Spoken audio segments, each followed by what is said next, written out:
आप घटनास्थल पर पहुंचे, क्या आपको लगा वहाँ पर?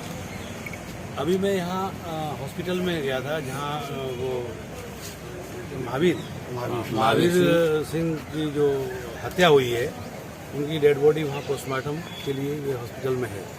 तो वहाँ परिजनों से हमारी बात भी हुई, गांव के लोग भी थे, पड़ोस के लोग थे।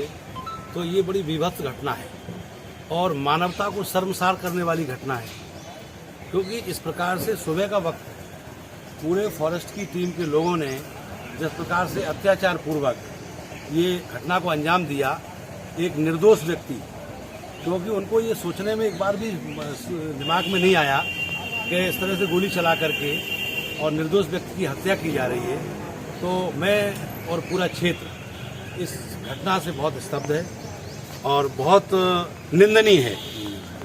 दूसरा मैं ये कहना चाहता हूँ कि अभी वहाँ परिवारीजनों ने और गांव क्षेत्र के लोगों ने जो मांग की, मैं भी आज मीडिया के माध्यम से ये कह रहा हूँ कि देखिए, एक परिवार का बहुत जिम्मेदार व्यक्ति जो चला गया हमारे बीच से, तो उस परिवार का भरण पोषण कैसे होगा?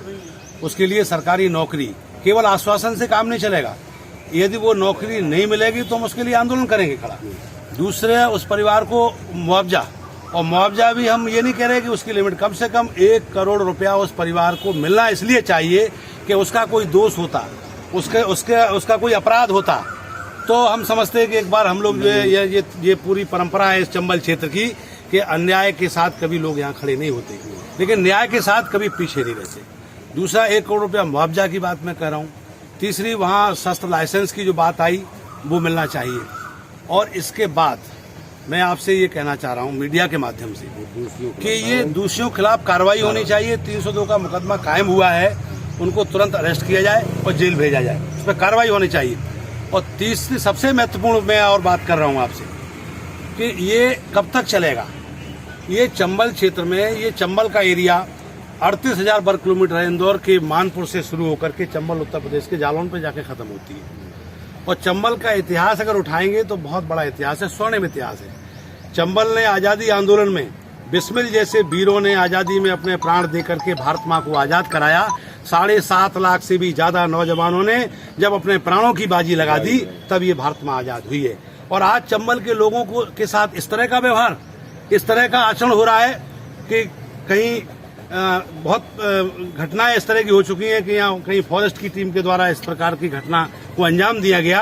तो मैं ये कह रहा हूँ कि यदि इन घटनाओं को आगे पुनरावृत्ति नहीं करनी है तो मैं आदरणीय शिवराज सिंह जी से और सरकार से ये कहना चाहता हूँ कि इस चंबल में ये तय कर लो कि घड़ियाल महत्वपूर्ण है कि आदमी महत्वपूर्ण है। ये मैं कहना चाहता हूँ कि जिनके वहाँ घर बने हुए, जिनके मकान, जिनकी रिहाइश है, बाढ़ आती है तो प्रभावित वो होते हैं, उनके बच्चे बर्बाद होते हैं, उनकी जमीन बर्बाद होती है। और जब कभी ऐसी अगर एक मुट्ठी उससे रेत निकाल लिया तो उनकी मुकदमा हो जाता है। ये कहाँ का न्याय है? मैं कह रहा हूँ कि या तो इस क्षेत्र में अगर इस तरह की घटनाओं को अंजाम से रोकना है तो पहले यहाँ उद्योग धंधों की स्थापना होनी चाहिए। चंबल में हजारों एकड़ जमीन बेकार पड़ी हुई है, अगर यहाँ उद्योग धंधे लग जाएंगे तो मैं वायदा कर रहा हूँ कि एक भी घटना इस प्रकार की देखने को नहीं मिलेगी।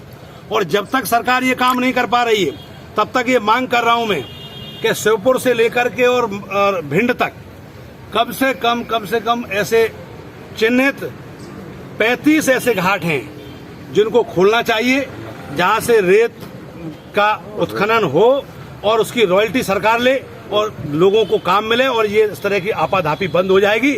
और मैं कह रहा हूँ रॉयल्टी मिलेगी। दूसरी बात मैं आपसे को बताना चाहता हूँ, मैं भी नदी के किनारे का निवासी हूँ, मेरा भी गांव नदी के किनारे है। कभी भी ऐसा नहीं, चंबल बिहार से गुजरी है और जब बिहार से कोई नदी गुजरती है तो हर साल बाढ़ आती है, जितना रेत आप निकालेंगे उतना ही बराबर हो जाएगा, कहीं कोई नुकसान नहीं है। पता नहीं किसने ये स्कीम बना दी कि इससे ये नुकसान होगा, इससे ना कोई पर्यावरण प्रभावित होगा। मैं कह रहा हूँ इस बात को आप उसका शोध कर लीजिए। मैं कह रहा हूँ सरकार से एक बार उसका परीक्षण करवा लीजिए।